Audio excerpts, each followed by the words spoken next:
What's good? It's your boy DJ Alcide. Make sure you tune in and catch my interview on Big Dookie Chain.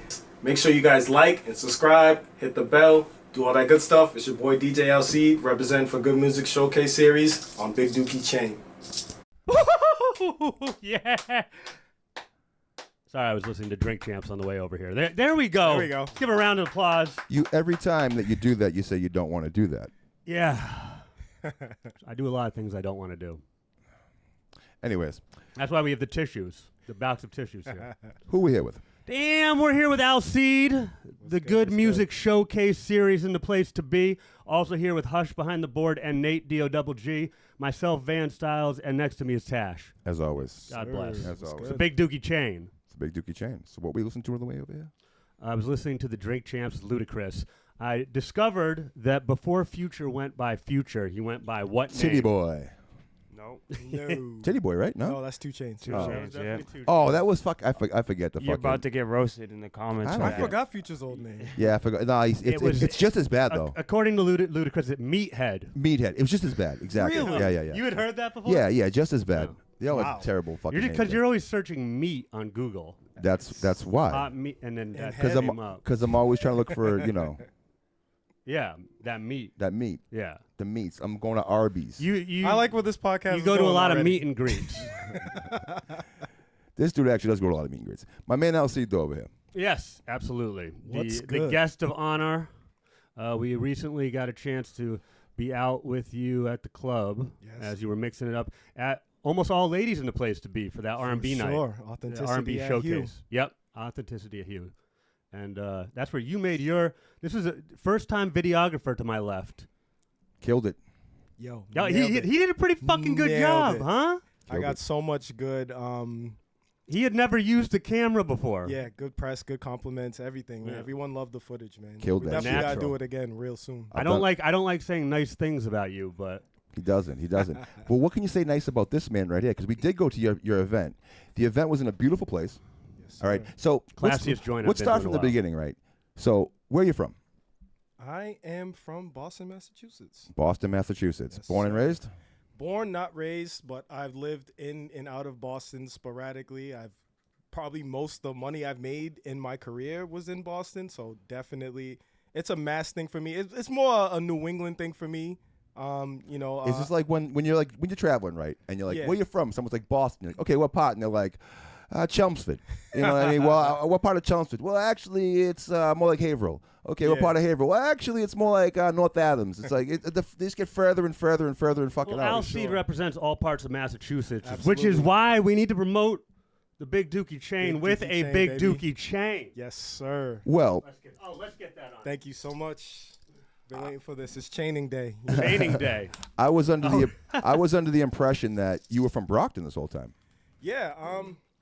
Well, I was raised on the South Shore predominantly. Born in Boston. I moved to the South Shore area early 90s. So I was raised in like Randolph, Brockton area, South Shore. I got my start DJing in Brockton. So that's where I did a lot of my first events. But, you know, I definitely made my name definitely in the city for sure. See, there's not so we have a lot of guests on here. There's not many guests we're gonna have that like when I say, hey, how'd you start? Where'd you start? Like that I was actually there for the beginning of it. I've known this guy right here. I don't know. It has to be that was 2005 maybe? Maybe earlier Four than that. or five, somewhere around that, Yeah. somewhere in that area. He was a new DJ. I think, how the fuck did we even meet? Had to be social media. I think MySpace. Yeah. Long story short, Crazy. we were recording the AWOL album over in Rockland, actually. This guy Texas house. We had Knox over there doing the whole thing. Nate was actually over there a lot during that time too as well. And I forget how I met you, but Corey and Alcide ended up bringing two guys over, fucking Selly and Catalyst. Yes. And he came over. He came over with them, and we recorded a verse for his mixtape. And I believe it was his first mixtape. Yeah. I believe it was his very first mixtape. Did you put this out on CD, or was this a Yes. Hip For original? sure. Okay, on CD. No, That's- CD. Yeah, Some yeah. people still yeah. hit me up in my DMs or hit me up all the time and show me pictures of it and shit. I'm like, yo, I haven't seen that in so What was the name of it? Oh, man, I couldn't even tell you, I couldn't even tell you either. I couldn't even tell you. But Damn, man, can't remember the was first in his definitely- discography. yeah, I was definitely running with Chris's team at that time too. It was an AWOL thing. You already know. Well, I want to bring that shit up because like back then, right? So no one was really doing this yet. Like it was still few and far between, and no one really knew what a DJ was going to be yet. And like from my point of view, they never had DJs it was before like, 2005. well, that's not what I'm saying, but like What are you saying? Like local mixtape DJs. Okay. And like so this guy comes over, right? And he's someone who's putting together like a bunch of like other people's songs onto a fucking CD, him talking over it. He has a few beats that he has people rapping over, a couple local guys. He's just putting it all together. And you look at it going like, man, I don't know if this is going to fucking work. Like, I don't think this is going to be a thing, dude. Because like None of us knew. No one's doing it yet. Yeah. You know what I mean? Like, I mean, you might have had some Green Lanterns, you might have had some like Ron G's and shit like that, but no one's putting together like actual, you're learning from those guys, I would assume. For sure. So when I seen that, I mean, like, just to be honest with you, I mean, I did a verse on it, but we're like, I don't know if it's gonna fucking. We were on the radio you were on the radio at the time. I'm like, I don't think You were big time. Gonna go anywhere. No, but I mean, and now 20 years later, I mean, the guy's still fucking doing it. So I kind of want to say, I want to bring that up because a testament to like shit that people think, you know, it's not gonna do anything. You're never gonna do anything with it. 20 years later, the guy's fucking still. You're like a surprised father. No, I'm Like, proud of someone. To like watch This DJ thing is not going to go anywhere. Well, when you're a DJ, I would assume you hear that a lot, right?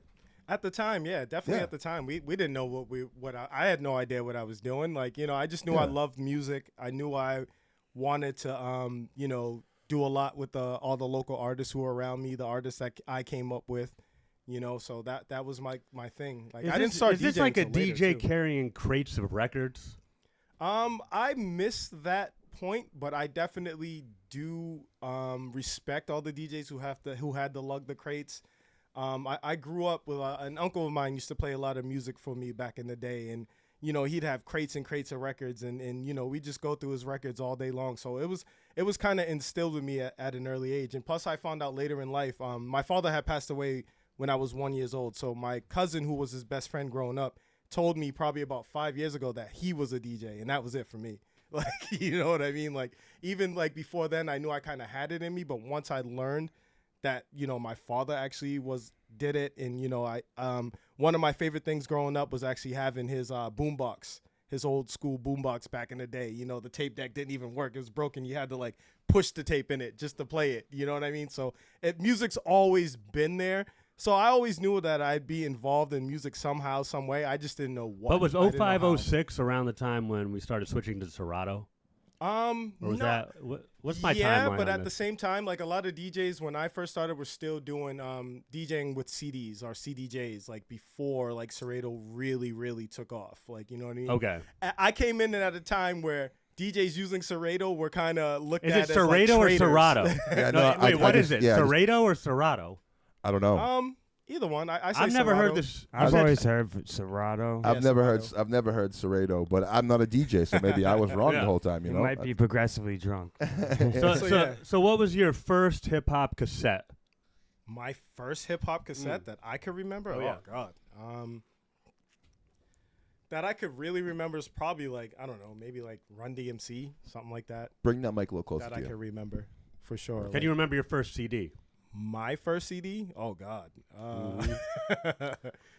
Oh man, too many to remember, man. I would probably say that I can remember clearly right now is probably like some of like the first like Tupac's first album, Biggie's first album, shit like that. Like, you know, around that time. Anything that came out in like the mid '90s, I pretty much had it all on CD. Got it. So- Actually, Hush, you just put up another video on your channel with some Tupac shit after your previous one got taken down by TikTok. Or you had to yes. release it? Well, I didn't post it on TikTok. I just posted it on Instagram. Yeah. Because apparently Instagram still has Tupac. but it's gone from TikTok. Did you hear this, Alcide? How they stopped, or what's the deal, Hush? Oh, I think Universal pulled all their artists from TikTok. I like That's how what this it guy is. right here Yeah. just brings up a and then topic. try to like throw it and over then to he's him. like, yeah, like you ever heard this topic? And he's like, Hush, come on, tell Yep, him all about it. all you, baby. There we go. Nate, why don't you hop in here too? I did hear about that. though. Let's get back to what Alcide. Okay, so his stuff was a little bit different too, because once again, back in, we're talking about 2004, 5, some of that area right there.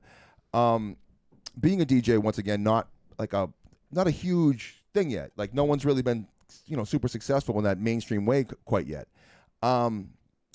You didn't go like when you're looking at Ron G mixtape, Craig G mixtape, shit like that, you're looking at national acts. Yeah. You didn't have national acts on your CDs. Everything it was all a local thing with me. That's another thing that he was all about. He was about local shit. Okay, that sounds like the thing that's setting him apart. Yeah, because the DJing thing and having mixtapes, I remember being like really young, like middle school, and going to New York. And Okay, so in New York they had them. yeah. Well, I didn't live in Boston. I assume Boston was so way most of the behind times. mixtapes that were circulating in this area around that time were, everything coming out of New York. There really was no local mixtape scene just yet. Okay. And there wasn't really anywhere to buy them. So right now we're in Weymouth, right? Downtown Crossing is about 45 minutes to an hour away. The jewelry store. Yeah, well, Hip Zeppy, jewelry store, High Voltage, Rainbow Hats.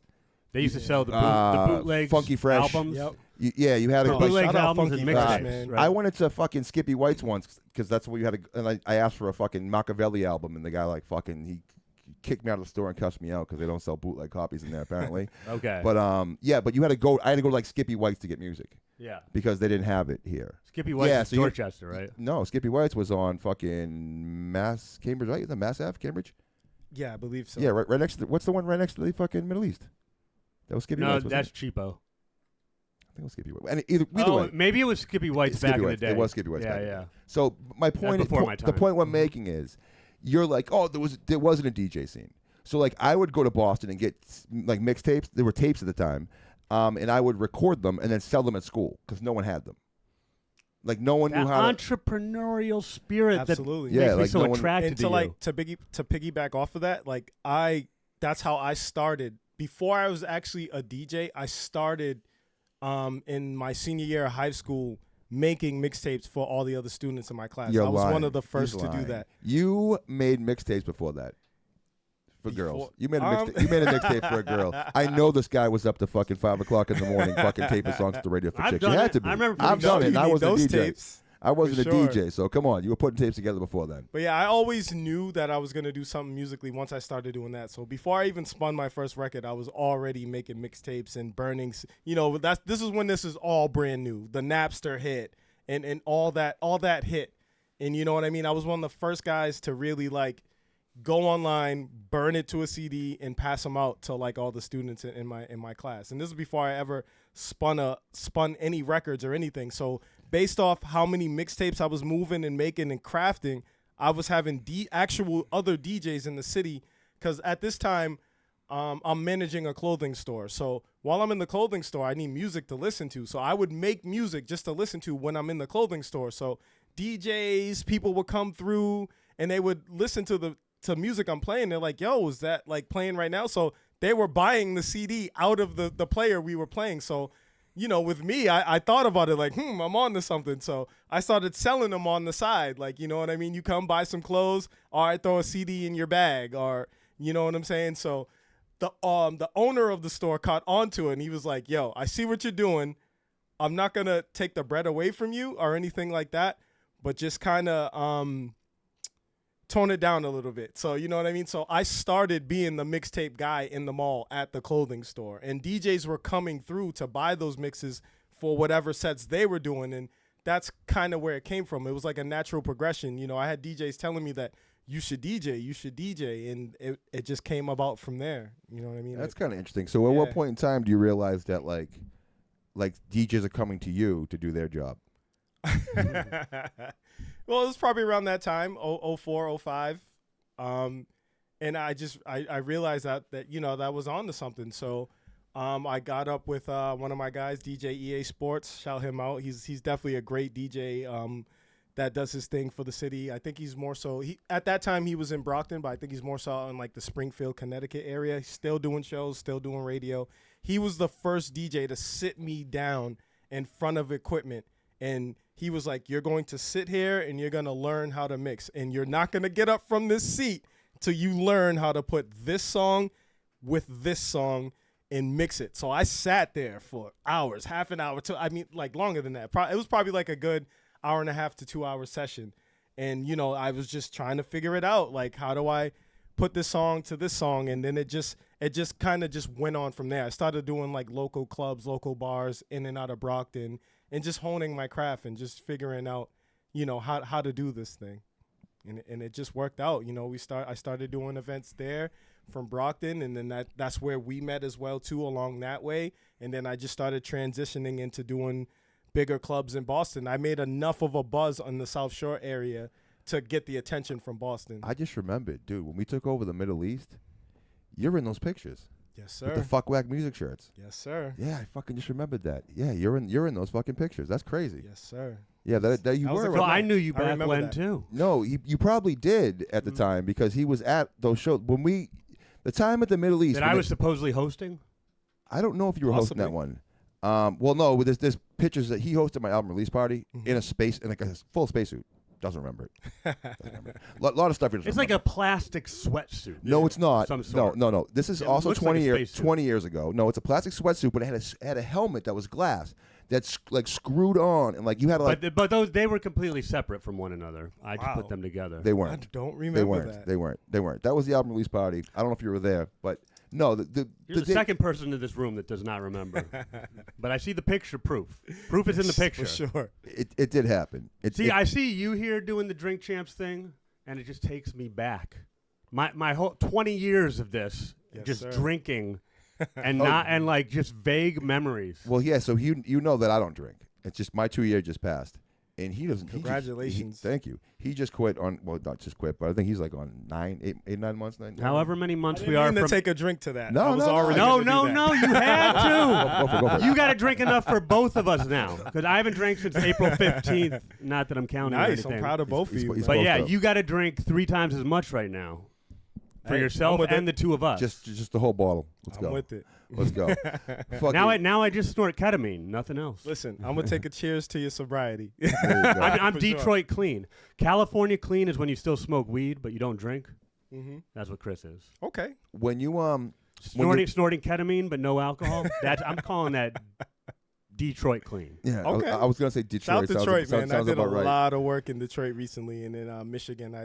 From Grand Rapids to Detroit, Flint, like a few other places. Like I did a lot of work in Michigan in the past That's year. what this guy right here. That's his backyard right there. Tell him all about it. Nice. Come on. High school. Yeah. Mm-hmm. That's my all about it. Every time Yeah. someone brings up fucking Michigan, Detroit, you talk ad nauseum about it. I know, but when I'm asked to, All I'm saying is, I remember I was there on a Wednesday, and I have sorry to hear never that. seen a downtown in a major city that empty in the middle of Oh, the day I was on gonna a s- Wednesday. I Providence. was able to walk from the Lions Stadium all the way down to what's the plaza there where the Joe Louis Fist is?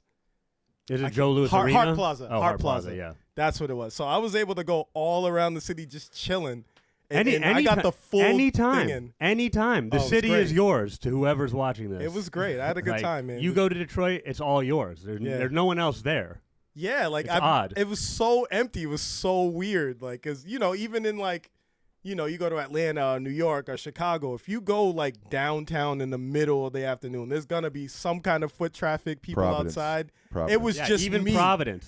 No, Providence is like I was that. able to Nothing. take a full Oh, okay. tour of downtown Detroit by myself. No, even went up to Motown. I had a great time.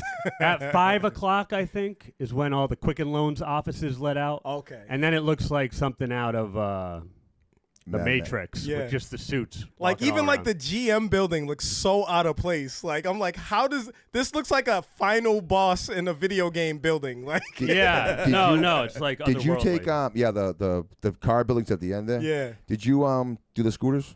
No, I didn't do the scooter. got- I walked the whole thing. There No, I was didn't. nobody out there. I I was did- by I didn't. myself. I was on the scooters out there. It was pretty They have cool. scooters in Detroit? The rent electric, scooters? yeah. But Yeah. the thing about it, I asked you, is because the sidewalks in Detroit, you must know this. They're not like sidewalks. They're like panels. They're like concrete panels. So when you're driving with those scooters, those are all kind of loose. And it goes clunk, clunk, clunk, clunk, clunk, clunk, clunk, clunk, clunk, clunk, clunk, clunk, clunk, like the whole. I remember that sound the now whole that you fucking say way. that. I thought it was cool as shit. Or in a car. In a car, you're driving on those two potholes and then also the metal. Yeah, it's grates. fucking. It's like it was definitely interesting. But yeah, So- it was a whole vibe. I had a great time out there. So Shout what's out the Michigan. wildest story? All these years of DJing out at clubs, drunk people, high people, dancing, partying, ladies. Come on. wildest story? Yeah. Oh man. I got something even easier than that. I got okay? a lot of them. I was gonna say, gotta- Well, let's What- start with the first one that comes to what's mind. the We'll work our way what's back. the craziest request story? Craziest request. request story. And some night at that club somewhere, some chick must have. She wanted her song fucking played. Trying to think. No one's ever punched you in the face? No, not at all. But I've definitely gotten paid for some serious requests. I think I've gotten paid upwards of like $500 for a request. Like this guy play a had song? so much bread. He came, slapped it on the table, said, "Play the song." I can't remember what song it was. Yeah. But if you think I wasn't gonna play that song for a quick 500, Right. So payola. This guy's Hey, payola. listen. Yeah, smart. actually, it was a great. I remember. I can't remember the song, but it was a great request, and it made sense. And it was like a major song that I knew everyone was gonna rock to. So Now, it like made sense. people always talk about DJs and requests and shit like that, like they shouldn't do it. But you just said right there, the request made sense. Now, how does a request make sense? I will say that I can't be bought, but for that certain request because it made sense. Oh yeah, I'm taking that 500. But I'm different with requests. At this point, I will not play one song for the sake of one person at the detriment of the whole entire crowd in the building. If you're gonna get a request from me, it better make sense because I will tell you no. So you don't go into your whole thing like kind of knowing what you're gonna do before you get there. No, I never, and probably, I don't know, I've been DJing a long time. Most of my sets are off the top of my head. I never go in with a plan. I'm someone who likes to read the crowd, read the situation, get a vibe of everything, and then I'll just go from there. Like, I don't think of songs in my head. I may have certain schemes, and I may have certain things that I think I might play, but I never really go in with a plan as to what I'm going to play. I have to see the crowd. I have to feel the vibe. Do venues ever tell you what they want you to play? Oh, for sure. Now that's different. If it's a specific type of thing and it's the venue or the person who's paying me is in charge, then yeah, I play what they want to hear. Mm-hmm. You know what I'm saying? But other than that, I kind of just go with the flow. I build myself as a DJ that you can put in any room. I'm gonna figure it out. I mean, I've done Indian parties, Spanish parties, Indian I mean, parties. yeah, like everything, bro. Like I'm battle tested. Like, you know what I mean? I've done parties where I know for sure people are looking at me like, what is this guy doing here? And then later on in the night, they're like, we need that guy. You know what I'm saying? So, yeah, man, my range is so crazy because before I ever even started DJing, I was like a music nerd. Like, you know what I'm saying? And so I was always into even if I didn't like the genre, if I didn't like the music, I knew I had to know something else, something about it to be a good DJ. Do you ever mix music of just different genres? Oh, for sure. Like for just sure. what's a crazy example of something like that that you would think wouldn't work but has? I have had a room full of Indians dancing to Nas. Hold on, dancing to Nas. Dancing. To Absolutely. Nas. What Nas song Absolutely. is anyone dancing I to? might have taken maybe one of their beats from one of their popular songs, like the song that Jay-Z did with damn, what the hell is that artist's name? I can't remember the Punjabi MC. Yeah. Punjabi MC. Yeah. So I've taken that beat and just thrown like other artists on that beat. Oh, because you have like there used to be dub plates, but I don't know what the fuck for they sure. Yeah. At that time, because what it's called now with Serrato is called stems, where you can just rip the voice out and keep the beat playing. But back then, you had to do it live. So Yeah. I just found the instrumental, kept playing the instrumental, and then just started playing acapellas. Wait, over you it. can rip the voice out of any song? Yeah, now for sure. Like Serrato now with its new updates, That's gonna drive you you crazy. can that's right. live take all the stems out of a song. So now you can just play the drums or just play the beat or just turn the song into an acapella. What Yeah. the fuck? Before you If can I do that. had this when I was on radio to make music beds, So- that'd be Yeah. insane. So Kanye actually sells like I don't know if he did it with the last one, but he was selling just the stems of shit.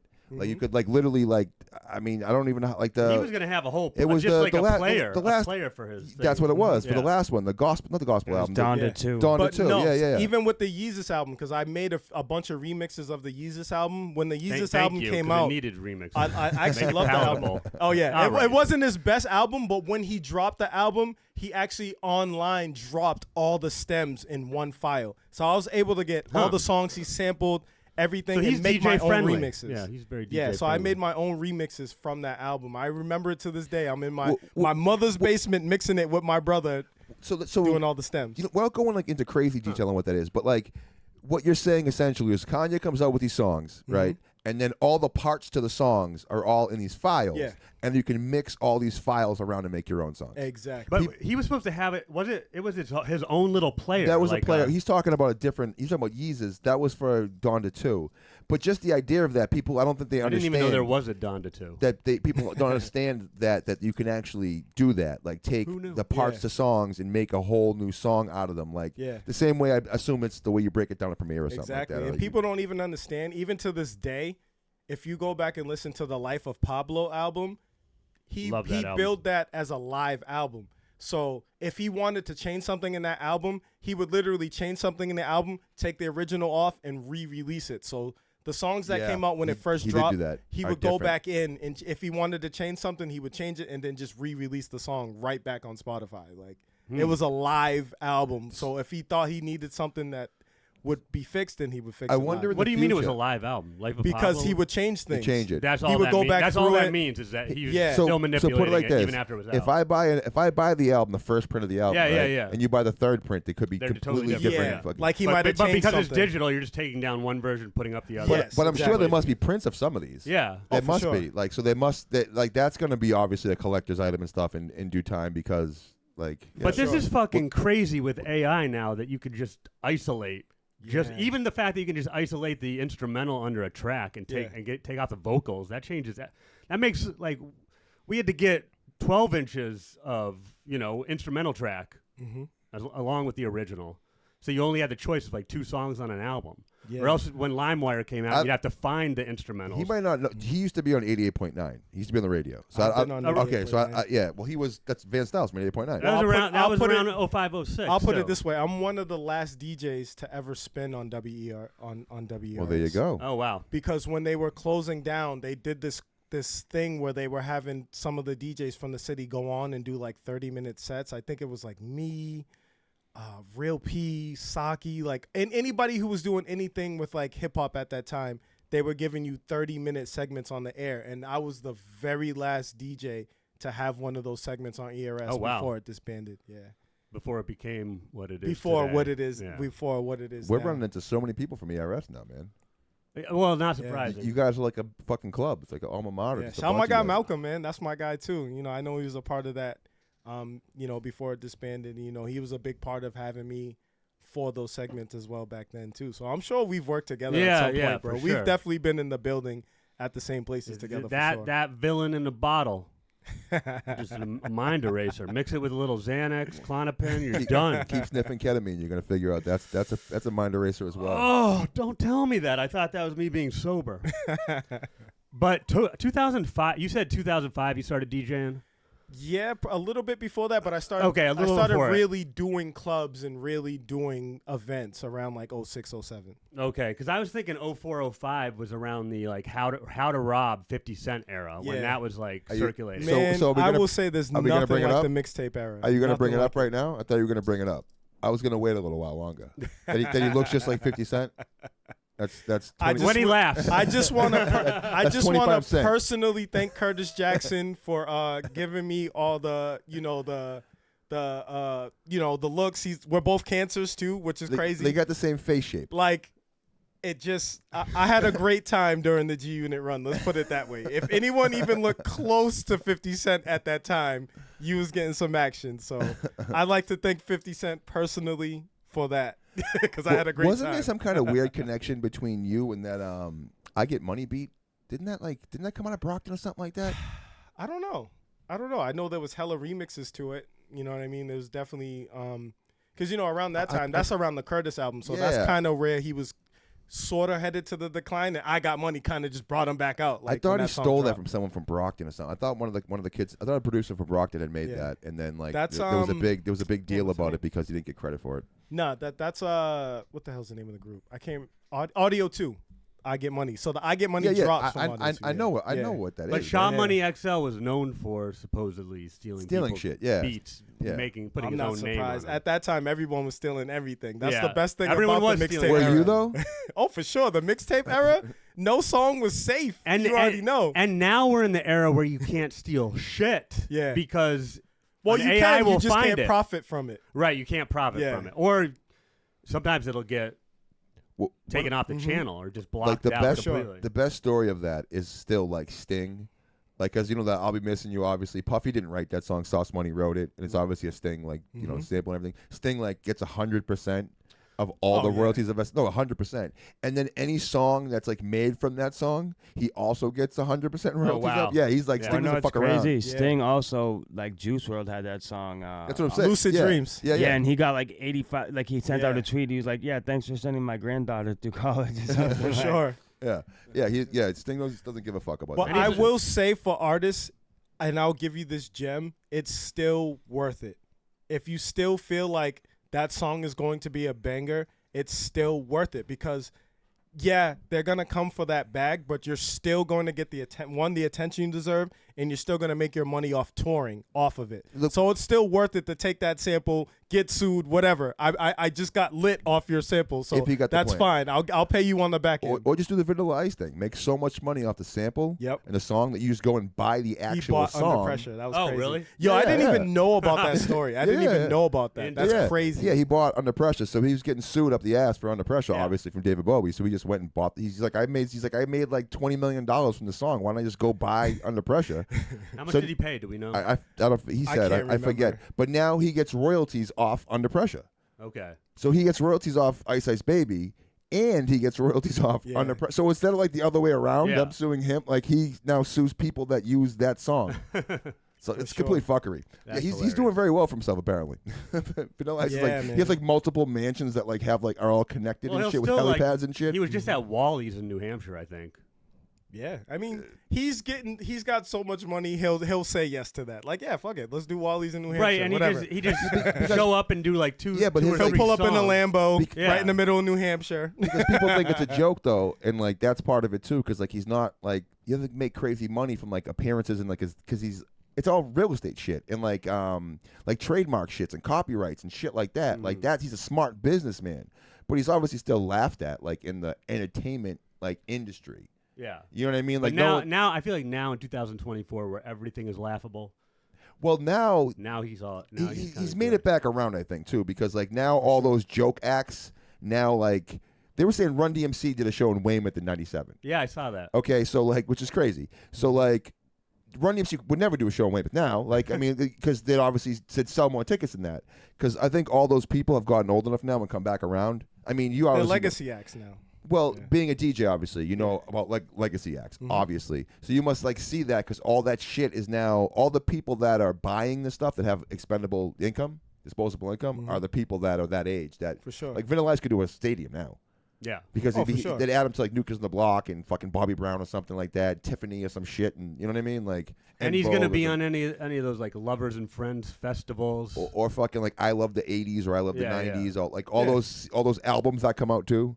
Like, you know, This Is Music or whatever the fuck it is. Like, For sure. all that shit. I mean, you can say what you want about Vanilla Ice, but if I play Ice Ice Baby in like at a reception for like a huge wedding that I'm doing, it's gonna go off. They're gonna go crazy. I was gonna ask about that. Like, what's a song like something like that that people would sure. think don't work, but like because you think you're too cool. Yeah. Well, like, you did mention Run DMC. Like, if I put on Tricky, it's a done. wrap. It's a wrap. It's done. It's a wrap. The bride's gonna be throwing her leg back and doing the, you know what I'm saying? Like, it's a wrap. See, because it's interesting too because there's different kinds of DJs, obviously, but Yeah. people don't think about that either. When people hear DJ, they're thinking like, okay, can you like go back to back and scratch and fucking do this and go into your leg and all other shit. Well, there's that. There's also like a radio DJ. There's also a party DJ. There's all these different like aspects of these things. So many different lanes that you don't even really think about that. Was there one track you played you remember the time where like the reaction from bombing was just so bad? I haven't bombed in a pretty long time, but any DJ who says he hasn't bombed is a liar. You know what I But mean? do you We've all been remember there. the last time that you bombed? Last time I bombed? I'm trying to think. And what track? And what the response was? I think I was doing like a college party for like Tufts University at Venue in Boston. And at this time, for the young kids, a lot of kids listen to like Yeet. Yeet's like a big artist, right? He's like a mumble rapper. Unreal. The dude with the face mask, right? Yes. I saw him on. Yes. Yeah, have you not seen this character? I've never heard Now of I'm this. at the club. I'm looking at the crowd. It's a packed crowd. I know everybody's listening to Yeet right now. But I put on his latest song, and I'm looking out there. Nobody is moving. I'm like, all right, no more yeet. Moving on. So that's one of those good stories. Yeah, because, like at the end of the day, I'm happy to hear it doesn't matter what I personally like. It's all about the crowd with me. So I have crates and crates of music that I may not personally rock with, but I know the crowd is, so I'm still going to play that. Yeah. Like, you know what I mean? So I figured it was going to work. Yeah, that didn't work. But there wasn't a time where you threw on like a Gangstar track and everyone in the club would Well, just see, like, I wouldn't do that. Like, I if I'm going to throw on a Gangstar track, it's going to be with a crowd that I definitely know is going to rock to. Yeah, yeah. Like, you know what I mean? Like, that's like my forte is reading the crowd. You know what I mean? What about the other way? A track that you didn't think was going to work, and all of a sudden, like, it was a different crowd than you thought it was going to be that was turned the fuck up. Let me see. All of a sudden, grandma's out there fucking breakdancing or something. Too funny. I don't know. Maybe recently, like I've been doing a lot of like I do a little bit of everything. So I actually DJ at roller skating rinks and stuff like that too. So I do a lot of skating events. So I think I played recently like that Nicki Minaj song with Lil Uzi Vert that samples Junior Senior's what the hell's the name of the song? That Don't Stop the Beat, Don't Stop Everybody. You know what I mean? But it worked. I'm a 43-year-old man. Exactly. I don't know what the fuck you're talking about. That's a big song. That's a big I know that song. song. Yeah. Everybody. Move Your Feet. That's the name of it. So it's called Move Your Feet. So I played the Nicki at first and they were rocking to it. But then once I got into the sample, it's a predominantly black crowd. I wasn't sure if they would know it too much. But once I dropped that sample, they were rocking to it. So That's dope. it's not what you play. It's how you play it and when you play it. If you make it make sense, you can make any song. So what make are you sense. looking for then? I'm looking for that. I try to make sure that most of the people in the building are rocking. Like, you know what I'm saying? I try, not that I wouldn't play a song that probably caters to maybe a smaller percentage of the crowd, but my main goal is to make sure that I play for everybody and everyone is satisfied, no matter where I'm at. What's like a crowd maybe that when you walked into something, you didn't think you were going to be able to win them over? I'm sure you always think you can, but like all of a sudden it took you a little bit, but you got them. I would say when I do like a lot of my let me see. I'm trying to think. I do a lot of cannabis events too, so I always try I DJ nationwide. So I've a lot of the events I've done in like Detroit, in like Vegas, you don't know what you're gonna get when you get in the building. So you're always like trying different things. So I don't know. Recently, I really haven't run into that problem. You know what I mean? Like I said, I can figure. I'm the guy that's gonna figure it out. See, cannabis is one of those weird things too, because like people actually like when that, people don't drink and only smoke. Yeah, getting people to dance it's hard. Depending on what you play. See, with me is I've done a lot of events, cannabis events, and I'm a smoker myself. So, I know what I like when I'm high. So, it's good. It's a good barometer to figure out what other people are going to like when they're high. And I would say the one thing that you can't go wrong with at a cannabis event is reggae music. Like that good conscious rock or that good, conscious rock, conscious lovers rock. Like dance hall type of music is always going to work. You can't go wrong with Bob Marley. You can't go wrong with Coco T or, any of the like dance hall reggae or old school reggae is always going to work at an event like that. Maybe this is why weed doesn't work for me. I don't like reggae. Really? Smoke a lot of weed sometime and put out some reggae. You might change your mind. Smoke a lot of weed and be hiding under the couch, curled up into a ball while listening to reggae. That'd be what it was. Well, I think when I'm high enough, anything sounds good. I can make any song sound good in my head. I'll find something in the song, even if I don't like the song itself, that I'm gonna like. You know what I mean? What kind of music do you like to spin the most? Me right now, I've been doing a lot of like my favorite producer DJ is K Tronada. So I he's love. dope. Oh my God! Like, you know what I mean? Anything he makes, I'm not. I can't go wrong with with that. He's a producer out of Canada. He's been doing his thing for a long time, but he does like neo soul, but with like funky bass behind it. Mm-hmm. Okay. He got a lot dope. of remixes. He works with a lot of artists, but yeah, that's my favorite producer DJ right now. See, this guy right there, you haven't even told him yet. This guy right there, he can't even get in his fucking room. He has so many records. Yeah, This guy's one of the biggest like record collectors. nice. Going. It's And a this guy- problem. I would love to see that collection. And this someday. guy's I a would love deep- to be able to see anything in that collection too. When you have too much, you can't find anything. That's the problem. Nice. Do you have do you listen to records? Do you have a record player at home? Of course not. No, I do. I have new marks I had since I was like a high schooler. But then you're in a like, mixer, you just but- listen to your phone, right? You I just- started Yeah, on but Numarks. who's gonna? What's that? Okay. Yeah, so I started like I said, when I first started DJing, Serrato wasn't that prevalent yet. It wasn't out it's like gonna- that. You're gonna. He's gonna I think know. about this for the rest of his life. You saying Serrato? I am. I'm never gonna get over this. Every never. time I hear it, it's like anew, and I'm every like, time what you the say it, fuck did he I just say? can feel the fucking couch like Yeah, it gets like- yeah. No, you feel the energy. I The can feel it. energy He's like gets squeezing. protracted. At this point, yeah, you're either a Serrato or a Serato he's guy. being nice and he's just trying not to say anything, but the man's gonna fucking explode if you keep saying fucking Serrato. you know me too well. I can tell he's like it's like that fucking that vein in his forehead just I getting gotta get my vape. bigger and bigger. Okay. So I have no idea what you're talking What the about. fuck were we talking about? Yeah, it was something about- Serrato something. No, it was about the record player that you have that, Oh you, yeah, that you don't the use. new marks. Yep, Yeah. the new marks.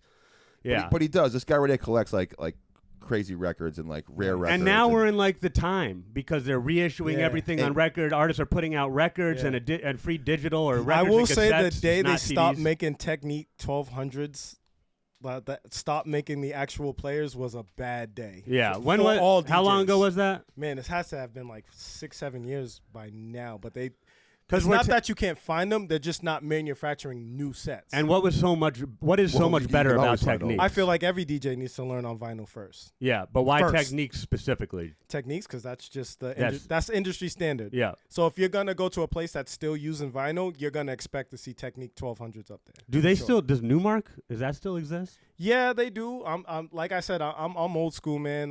There's just nothing like that old school heavy ass Technique turntable Yeah. for me. You know, give And me you that can all still day. get it just for 5 times the amount online, right? Yeah, for sure.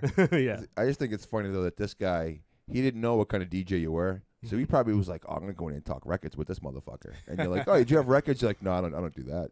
He did Oh, all the questions. My he had, face absolutely went out the dropped. window. Sadness came over me. It Yeah, did. like I'm a Serrato guy, but I would love like to be honest. Serrato? What the fuck is Serrato? A Serrato I'm guy. telling you, man. Be To careful. be honest, be the careful when you only walk to your car. reason the only reason I don't still do vinyl is because certain venues, It's certain heavy. places don't pay for that. They don't pay for you to lug that shit around anymore. So the smallest, quickest setup.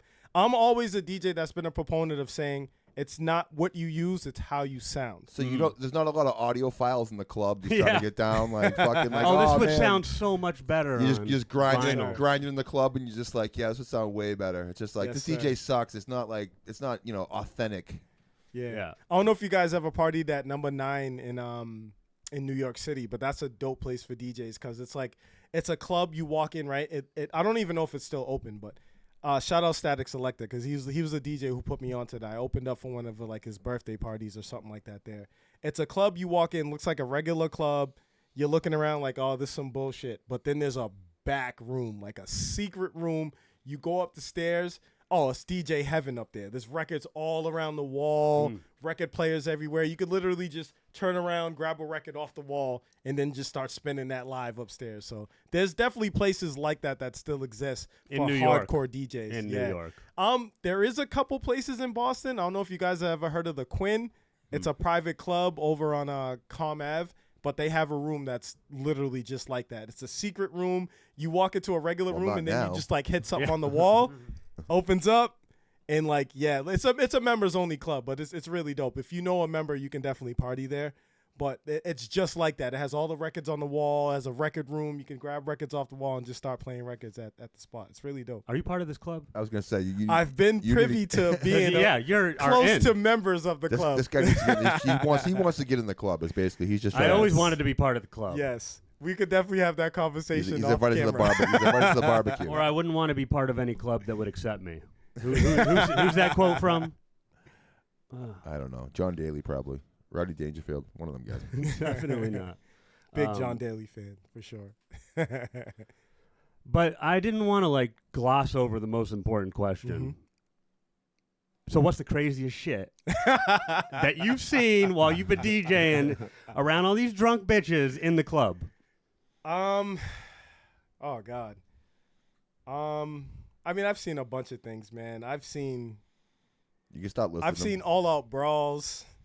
I once saw this girl like literally shit herself in the club, which was just a crazy night. Okay. How do you see that? How do you see that? Start there. Go ahead. Yeah. I know that's a crazy barometer, Yep. but No, you're talking about the that's- craziest you're shit. right. No, I've but how do you're on the I we didn't saw mean that. shit literally, but yeah. No, like literally. That's No, but how one do of the you know that craziest she things. shit herself? Like, Because it happened like almost right in front Was of it me. like She Flavor- was so drunk and so lit that she couldn't control her. She couldn't even control her damn bowels. was it Flavor- Ended up shitting Was right she- there in the was club. she Did it good fall looking? out the dress? Like Yeah, Flavor did- Flav? Yeah, they kind of got her out Or did really she, like- quickly, cleared out the scene. You know. No. I'm asking. Did like, it hit the floor? Was it like Flavor of Love, and she like kind of it fell out, or did she? Wait, squat? that happened in Flavor of Love? I didn't see it happen Oh. itself, but I Oh, definitely so- felt it after everybody could feel that. Packed club, girl shits herself in the club. You're gonna know it happened. There's just no way around that. Well, I think Shit doesn't was matter- crazy. It really doesn't matter where you are. Legendary. Yeah. Doesn't matter where you are. Yeah. Like anytime anyone shits themselves anywhere, Yeah. you're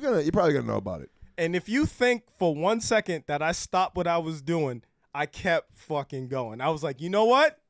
I understand what just happened, That propelled but we you are forward. still gonna party. So I'm still DJing, still going while the crew's cleaning Dude, it up. They when got her out of there. When the big And we still Dookie drops, And- you hey, don't stop the party. listen, It you just already propels know. you forward. Exactly. That's when But you play that Ice yes, Spice fart song. that's- We could definitely consider that a big Dookie. Shit was crazy, man. It was a crazy night, man. Has anybody knocked a drink onto your serratos? Yo, coming out of my mouth, that sounds filthy. It happens. It's definitely happened before. I've seen DJs who DJ'd before me have a problem with a girl in the club, and she came with a straight up drink and just threw it in his face, and it went all over everything. We had to stop the Oh, shit. event for a little while. Yeah, like that would say, listen, we don't know what he did, so I didn't get that too upset. Has anyone tried to fight you while you've been behind the... Not really. I've had guys. Not really. Nah, like I've had. Yes or no question. No one's ever actually swung on me in the booth, but I do come from that era. You know what I mean? Shout out Hangman. You already know Benzino back in them days. They was beating putting DJs up who wasn't playing their music back in the day. So I come from those old school almighty RSO days where Did you get beat up by Benzino? Is that what me you're no, saying? but I have certainly witnessed it happen. I'm not gonna name Allegedly. any names.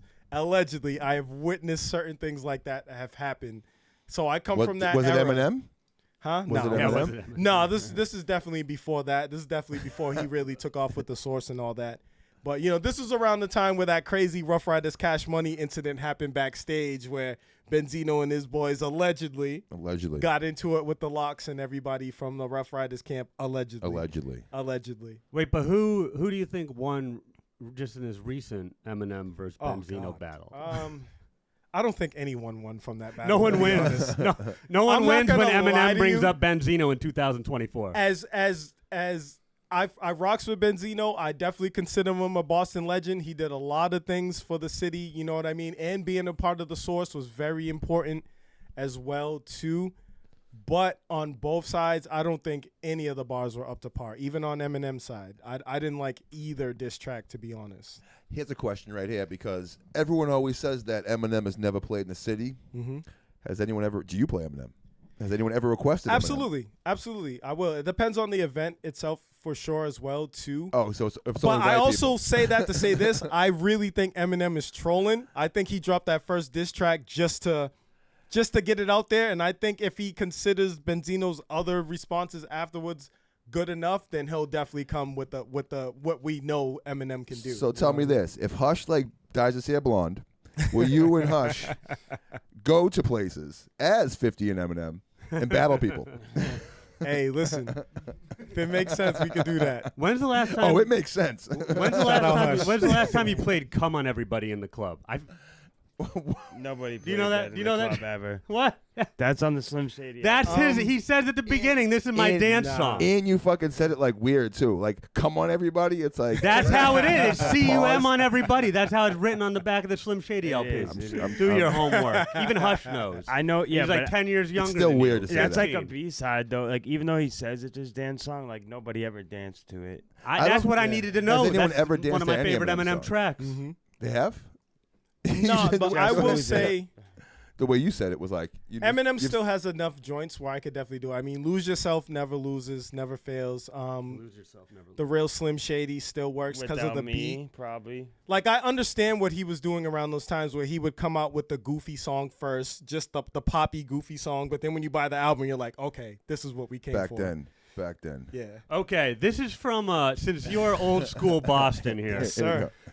So as I'm driving over here and I'm scrolling while sitting in traffic, I come across Acrobatic put up an Instagram story where he writes, a few athletes complaining about the Boston being racist doesn't make it any more so than any other city. And the guys yelling racial slurs are the rich racist people who are just offended to see affluent black folks.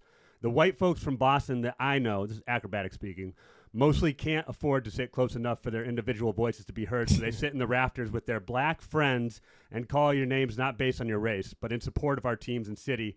Racism is much, in all caps, worse than many other American cities, regardless of the demographics. True or false, Acrobatic? I would say that too. It's just I think we get a bad stigma for it. I've been to plenty games, Red Sox games, Celtics games, and I mean I've yet to really hear. And I've been to like important games or games where like I was at the game that Kyrie came back for the first time when he was burning the sage and all that. And Fuck him. For games like that, he was certainly asking for it, so he got it. But when I go to like a regular Celtics, because I don't just go to the big games, I'll go to when they play like Portland or Memphis or you know what I mean, like the smaller games too. In Memphis. Yeah, like I'll go to the smaller games and you don't hear that. But if there's a player that comes in that's a quote unquote villain, I remember when Miami was at that height and they had LeBron, the whole 2.5 hours, every single time LeBron got the ball, the boo birds came. But he's not talking down. about that. He's talking about racists. Like I didn't hear. I've never really personally heard it. I can't say it doesn't happen. And though. I think it's like they're more talking about the entire city itself as like a whole. There's always going to be certain people in the building that are going to try to ruin it for everyone else. But the predominantly the Boston crowd, they're not there for that. They're not there to cause any racial tension, and because it's really mixed out there. You How know old what are I mean? you, Alcide? How does it look? You're calling this player the N-word, and you're surrounded by 6 other black people that are like, Yeah. we gonna bust your ass. Yeah, that's not Forget gonna work about out Kyrie well. coming back at you. You gonna have problem getting up out of here because you're gonna piss us off. That's the problem I have with black people at these events is like I can't freely say anything without getting my ass busted. Yeah, like I mean, It's unfair. yeah, I can't Reverse say racism. it doesn't happen. Like I remember the days of like old Red Sox games when Jim Rice were getting batteries thrown at him. So we can't say we don't have a history of it. I definitely think it's a lot better now. But if you're a player that's just asking for it, oh, you're gonna get it. Yeah. You're gonna get it. You're gonna get it. You know what I mean? I'm a hardcore sports fan before I'm a Boston sports fan, which means like I'm not gonna fight you over my team winning or losing. Yeah. But what will you fight someone over? Not that. Not over sports. Like I can't do it. What's the worst rejection you've seen a guy get in the club from your vantage point behind the DJ man. booth? I mean, Just all the See, time. I mean, that's- you just witness this on repeat. Like all through the night, every single night you do. I will say as a DJ, that's one thing you get to see a lot of. Like, you know what I mean? People don't understand. Male We can rejection. we can see everything. Like, we could slowly see the club turn from people coming in, just being jovial, whatever, to being straight zombies by 12:30. Yeah. That's why, like, with me, I've always said, because, you know, guys will ask me, yo, do you mind opening up? Do you mind opening up? I don't give a damn about opening up. To be honest, I want them when they're all sober. Any punk-ass DJ can DJ after 1 o'clock. Nobody's paying attention. They just want to hear the hits. They just want to, you know, get to their drinks and whatever. Yeah. Can you keep their attention from 10 o'clock to 12:30 to 1 o'clock? That's a good point. That's a real DJ. Yeah. Anyone can get in the set with a name after 1 o'clock, 2 o'clock, whatever, and But say, a real oh, I killed a him. real club goer should not be going to the club sober. Yeah. I always felt this For way. sure. You should be pre-partying. For sure. Shots. This Shot, is, yeah. this shot, is why shot. remember I this. just feel like the more Shots, comfortable shots, your shots. DJs is, the better set you're going to get. Yeah. For sure. Oh yeah, that's what I wanted to talk about. So Let me when return to my what? notes. I'm sorry, my notes document. Anyone ever felt your shit? Huh? Anyone ever felt your shit? Knock your tables over? It's happened before, but that's To because you? we were partying so hard. Yeah, but it In- wasn't like in- somebody did it on purpose. in It was the just club? they were partying so hard. during for sure. during the whole shit. For sure. What but that's- happens then? That's what the mic is for. Anything gets knocked over, whatever. See, the difference is I'm a DJ who can also host and talk and get through it. Like, I know certain clubs don't So like you're that. like, but oh I'm shit, someone this that makes bitch just sense. knocked that shit Oh, over. for sure. Give us I'll a say second, it. we're picking that shit up. For sure. I'll say Bitch, it. get out the way.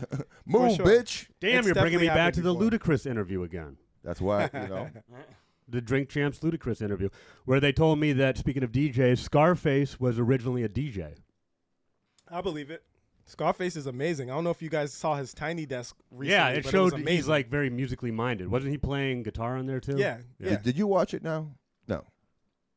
I watched it because I'm a Scarface fan. Okay, He's not. Do you understand what I'm He's saying not. right now? He's not. Yes. He's just telling you the way he just said it too. Like he I played the told you guitar on all there and about the stuff. fix His originally eyes coming said out on that. CD with the tinfoil. Yeah, like he you has were no shocked. idea. He has no idea about Tiny Desk, and you're like the 6th or 7th person that's brought that up to him, and he still hasn't watched it. Amazing. No, show. I watched it. And You it did was, not. It was amazing. It and, was amazing. I watched the Juvenile one. That was another good one. Him and Manny Fresh. Yeah, That that one- was amazing. That too. one he Yep. might have watched because he is a Juvenile Yeah. fan. You Scarface could fan, literally he is drive not. in your car to both of those. Like if you have got it. Well, on I already YouTube. see Tiny Desk concerts coming out as albums. Yeah. Yeah. For sure. So They should have been they're doing that that a long time Yeah. ago. They're gonna be pressing it up on Yeah. vinyl soon. Well, that's then I'll basically have to like tune in. What's Unplugged? Yeah. Fucking Yeah, MTV like TV Unplugged. Unplugged, during yeah. the More pandemic and storytellers. stuff, I did a lot of concerts that are like similar to that. So, I would have artists literally go live from wherever they were on our Instagram and just, do like their own little Tiny Desk version of their, that was the only way I could do shows then. So we Yeah. just did it that way. What's like DJ cheat code? What's like the 3 songs? No matter where the fuck you You're are, right, no yeah, matter what that's happens. a good question. Doesn't matter. Wow. Doesn't matter what it is. You put that song on, people are gonna dance. I would say definitely DMX Up in Here. Really? Oh, yeah. I can't stand that goddamn No, song. I can't stand it Don't either. matter. But yeah, anywhere you play that, I didn't they'll say the songs I immediately- liked. Right, Yeah, yeah, I'm yeah. saying No, the no, songs yeah, that I- work. I get it. I get it. So I would say that one definitely for sure. Believe it or not, like anything from Bruno Mars, Ew. even to this day, I know. But, Except for that Bad Meets Evil Eminem and Royce track. Oh, lighters. Yeah. yeah. Which was all right. But like hip hop wise, Not even hip hop wise. I mean, you Oh. could say like Diana Ross. You could say even like Whitney Houston, you could say- BBD Poison. I would think that, yeah, no matter where you are, no matter what. Soon as that drops, No matter biggest what. song of the '90s for sure. It's a Yeah. reason why that's number one on most '90s lists. Because you hear that song, as soon as you hear that beat drop, and me being from Boston, and it just What about makes it Whitney that much Houston, more greater. Queen of the Night from the Bodyguard soundtrack? I would think Does that Dance- ever get Dance with I'm Somebody, I would Queen think. of the Night? Oh yeah. If we're Oh gonna yeah. I know what song you're talking yeah. about, but Whitney Houston, it's If Dance we're with gonna Somebody. talk the Bodyguard soundtrack, you gotta. I will always love I'll you. always love you. For Right, sure. but that's But not no a one's dance playing that song. in the- Yeah. There's another song We're not from that talking about soundtrack wedding that songs works a here, lot. Hush. Oh, I Want to Run to You. That's another good song. And then the other song that was more fast paced. I can't remember it right now, but And House of Yeah. Pain, Jump Around is Oh, still for always sure. a crowd for favorite. sure, for sure. So like one of the good things that must be, or being in the age we're at now, right? Being a DJ, obviously when we were coming up, they would sample a lot of the songs from the 70s. In the early 80s, 70s, 60s, they would sample these songs, these rock songs and shit, and make rap songs out of them, hip hop songs out of them. Now hip hop is sampling songs that we were listening to back when, like, I knew you, but when we were making our music back then. So how does that, that must be like a whole new thing to deal with, one, and two, it must be pretty cool because knowing, like, when a young crowd comes in and like they hear in some of these songs, the exact songs that were the song, you know what I'm saying? And they don't know about any of that. Yeah. So that must be kind of like a cool thing to be able to do, being so heavily knowledgeable on it. I would say we were better at it in the early 2000s and the 90s with the samples. I don't think sampling is that great now because they're not. When an artist samples a song now, they're not capturing the true essence of what the original song did. Not what I'm talking about, and you're right, Yeah. but not what I'm talking about. What I'm talking about is the fact that as a DJ, you can play like a song that was like, a sample song. Yes. But now like the old samples were like songs you couldn't dance to. Yeah. Now the samples are actually songs that were danceable songs. The original songs are danceable For songs. sure. You know what I'm So saying? it definitely helps in the booth because you can play that song and mix it and with then the go original. to the new one, and then Yeah, for sure. and the kids in there that are 18, 19, 21, 22, they don't even know. Yeah. So I'm the type of DJ Anything. who will do that. Like I will do that. Like I don't just play songs. I like to play with the music. I like to make it make sense sonically. So I will do that. Like I'll play the original, I'll mix it in and mix it back and forth just so, you know, sometimes the crowd doesn't even know it was a sample. And then you play the original song and That's they're what like, I'm getting at. oh my God, like Especially what is this? a younger crowd might not understand like some of these samples that are Yeah. like in songs that like I've heard like Biggie songs get sampled Yeah. in hits that are out now. Yeah. You know what I mean? Being like, oh, that's not even that old. You know So what I mean? I'll do that live. Like, you know, I'll go in, I probably won't even have a plan, but if I hear or sometimes I'll get the song that day. And if I hear something in that song that I know is a sample, then I'll go play with that and I'll play the original along with it as well too. I like to do stuff like Yeah, that. that's just dope. That's kind of Kind of dope. like that Nicki Minaj Uzi song you brought up. Yeah, earlier. so that's what Yeah. I did then. Like, you know what I mean? And the fact that I was able to play the original Junior Senior Move Your Feet song with it was even doper because now that she's using that sample, it allows me to transition into that song. And people who wouldn't normally dance to that song were dancing to it because of that. Well, when we were at your event at Hugh, about what, 2 weeks ago, 3 weeks ago, Yeah. like last month. What do you do those once a month? Yeah, so we do I do a brand, R&B brand right now called Authenticity. We do it at select Sundays at La Fabrica in Cambridge and select Wednesdays at Hugh in Boston in Back Bay. And what is that? It's part of your Good Music Showcase? Yes, it's an off-brand from the Good Music Showcase series, which has been running for 9 years. We'll be celebrating 9 years this year in March. I took a little bit of a break from hip-hop just for a little bit, just because I like to take a look at the game as a whole and notice that it comes in waves. So once a new wave comes in, we get around that wave and we definitely go hard with that. So right now, the wave with us in the city is definitely this R&B thing. So we're moving with authenticity, but definitely this year we're going to get back to what we're known for, which is hip hop artists performing live backed by our house live band. Because I always feel like artists sound the best with a live band. So we provide a band off the rip. You don't even have to worry about it. You have the Roots kind of thing set up. Yes, sir. Because when we went to his event in Hugh there, you did have a live band there. You had a Shout out guitar. my guy D Sticks, my drummer, my guy Earl, my bassist, and my guy Peter Safari, who's my saxophonist. That's what we do. We have an in-house That makes band. sense now. His name's Safari. Yeah. That's why he 'Cause was he wearing wears that safari hat, hats, and that's yep. why he was wearing. Yeah, dope on the saxophone, man. Makes Yeah, all he the was sense. We got a now. good team. You know, we got a great team around us. You know, we do upwards of 2 events every month. We're looking to do a little bit more things. We're collabing with some people moving forward. We got a lot of stuff coming in store. We've only been doing that brand for 6 months, and we're already catching the eyes and ears of a lot of people. So it's great that we're on that vibe. So when you say that brand, you mean like that showcase that we see, Yeah. the R&B showcase Yep. that we saw. So good music is more than just that. Yes, so that's why I called my showcase Good Music, because I didn't want to just showcase just hip-hop. I love hip-hop. I'm hip-hop based, but we all know that there's more to it in this city. So I have things that I do that are kind of off-brand from the actual Good Music Showcase itself, which is Authenticity is my R&B brand, and I Just Want to Rock is my rock music band, because we've also been doing rock shows as well. Okay, tell us a too. little bit about that. Yes, sir. So I'm linked into a lot of great bands on the come up right now. There's In Plain Sight, there's JVK, there's Modern Faces, there's so many great bands coming up. So we've been locked in with them as well too. So we've been doing rock shows like punk rock, skater rock, alternative rock, You're DJing, heavy metal. You're DJing these shows. Oh, for sure. And I play all that good shit in between the sets. You know what I'm saying? Like that's where you can come and hear Rage Against the Machine, Green Day, and Blink 182 and all that stuff in between sets as well. Green too. Day had the album Dookie. Yes, They for did. sure. Shout out to So- Big Dookie Chain. So yo. yeah, I mean this guy's getting into fucking everything over here, huh? Yeah, man, I do it all, man. I call my showcase Good Music for a reason. You've played a heavy metal show, Yes, for sure. I've done 4 of them now. and how does something like that go? Oh, it's great. It's, Like it's- just I give us mean, a walkthrough. I mean, you got to admit, okay, like you got to admit it's not saying it's not Yeah. possible by Yeah. any means. I know it is, Yeah. but it's interesting. for sure. How does something like that come about? Even Honestly, I always wanted to do something around that because, you know, I'm old. I'm 40. So I graduated in 01. So around that time, when I graduated high school, alternative rock was the shit. Like it was everything. I love when old people tell me that they're old. Like, Yeah, but I'm for older sure. than them. No, For sure. but 01 is also when I graduated high school. Yeah. So I've just totally left the conversation. I'm thinking about how old I am right now. So at that time, I was always rock influenced. I used to work at like this laser tag spot. So at like late at night after everyone else left, we would close the place down and have our own laser tag battles, and we'd play a bunch of rock music like Nirvana or the Green Days and Red Hot Chili Peppers, all that stuff. But how do you, playing R&B and hip hop shows, how does that conversation start to get you to play like a heavy metal show? And how do you end up on stage with like your Serrato? I had an office space at Dorchester Art Project. They closed their doors probably about 5 years ago, but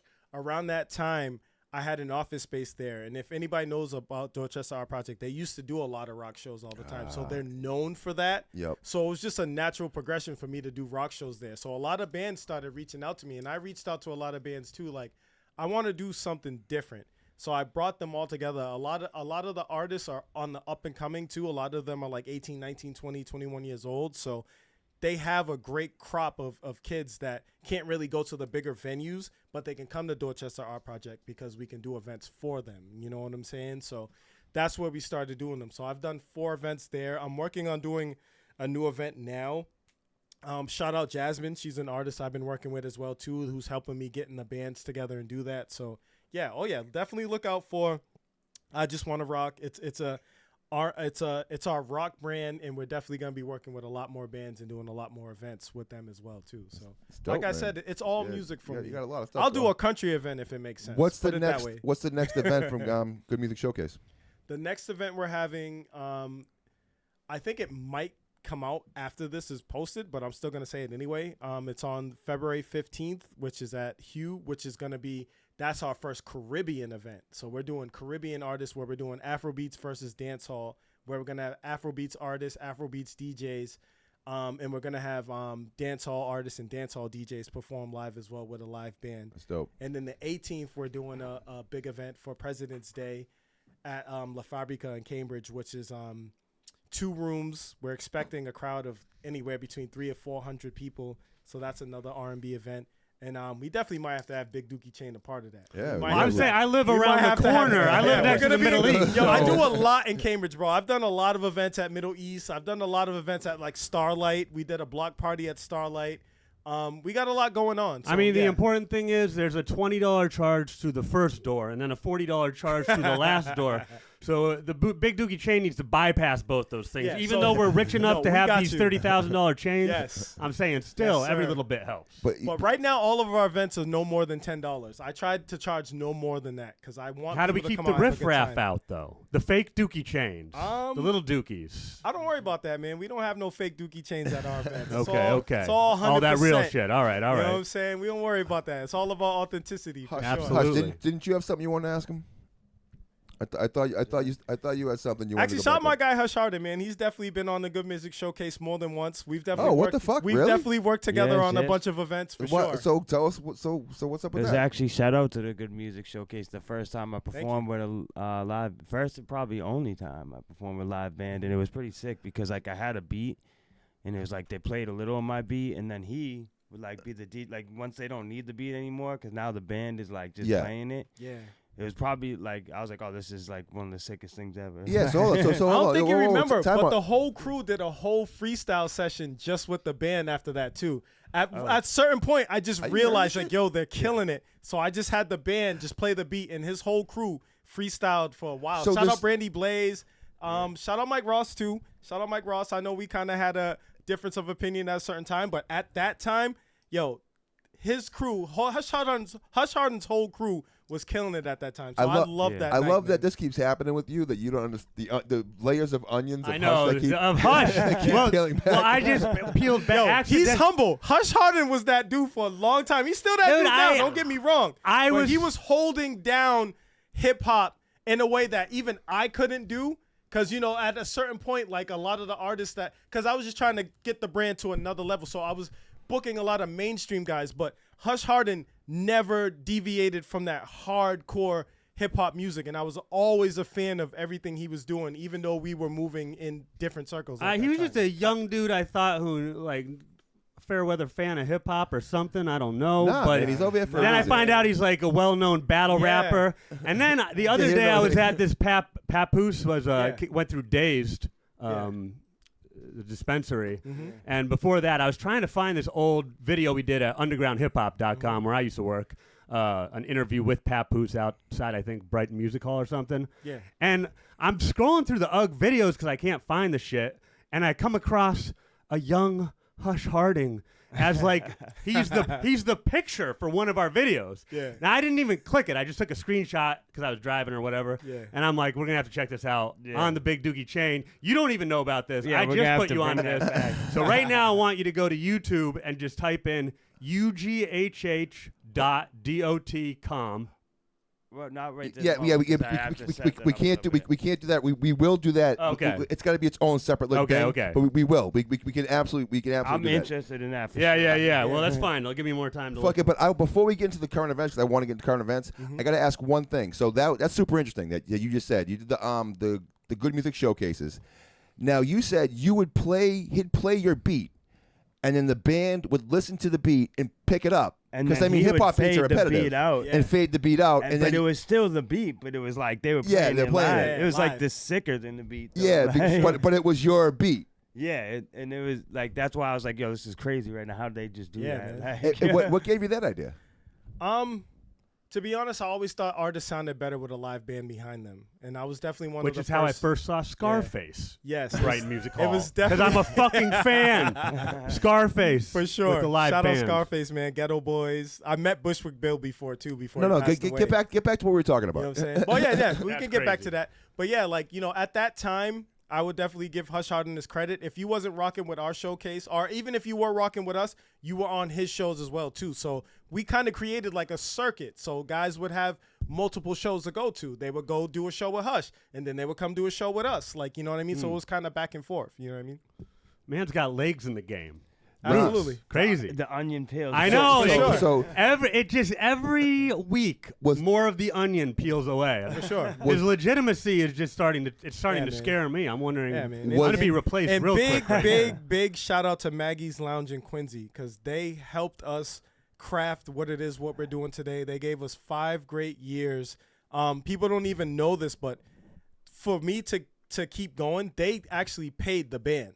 So I was able to do the show because they wanted live music. They wanted it. So that's part of the reason why I had it so much too, because they were known for live music, and they were like, yo, we have to have a band. If anything, we'll help you. They paid the band for me, and that's how I was able to do it. Another layer of the onion of that is shout out George, because I still be working with him. He actually just brought me back onto. I've been doing the sports card expos with him. Oh man, that's my guy, man. So he's always created the opportunity. You know what I mean? Like shout out to George. Absolutely. Sure. And Northeast, we're gonna throw it out there. Northeast Sports Card Expo. Sports fans tap into that. That's for sure. He allowed us to dope. do what we do.